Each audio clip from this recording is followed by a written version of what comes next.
Un fait divers qui fascine la France depuis plus de 12 ans.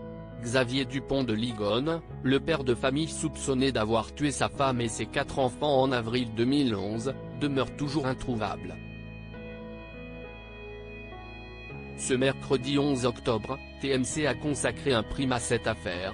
21h Média, Xavier Dupont de Ligonnès, la chasse au scoop, au cours duquel les journalistes Julien Bellevert et Emma Elie ont décrypté le traitement journalistique de cette disparition. Ils sont notamment revenus sur l'enquête fouillée de Society, publiée durant l'été 2020, avec son lot de révélations. Franck Hans, journaliste et fondateur du groupe SoPresse, cesse rappeler que ses équipes ont mis en évidence la proximité géographique entre Xavier Dupont de Ligonnès et Michel Rétif, lors de ces derniers instants où il a été vu vivant. Cet ami du disparu a notamment eu un rendez-vous avec une personne qui aurait pu aider le fugitif à prendre la fuite.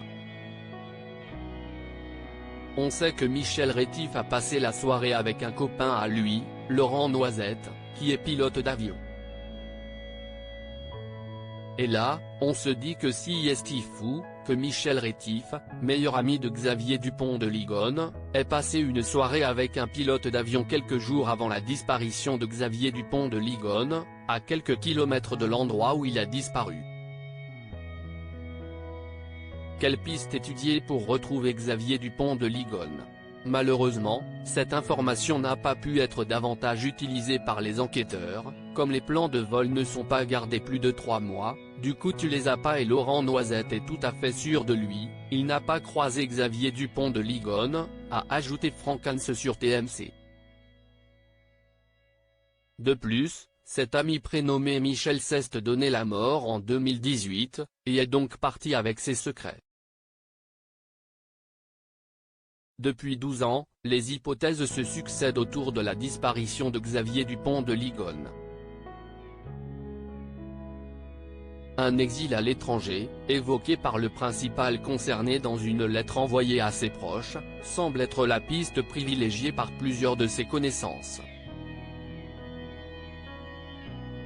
Les enquêteurs ont également réquisitionné une dizaine de spéléologues afin d'examiner plusieurs cavités situées autour du rocher de la commune afin de pouvoir trouver la trace du Nantais.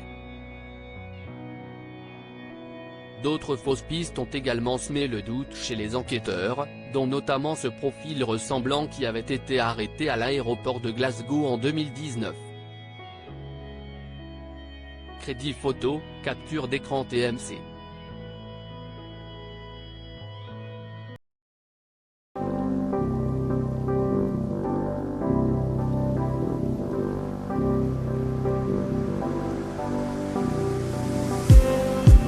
Just need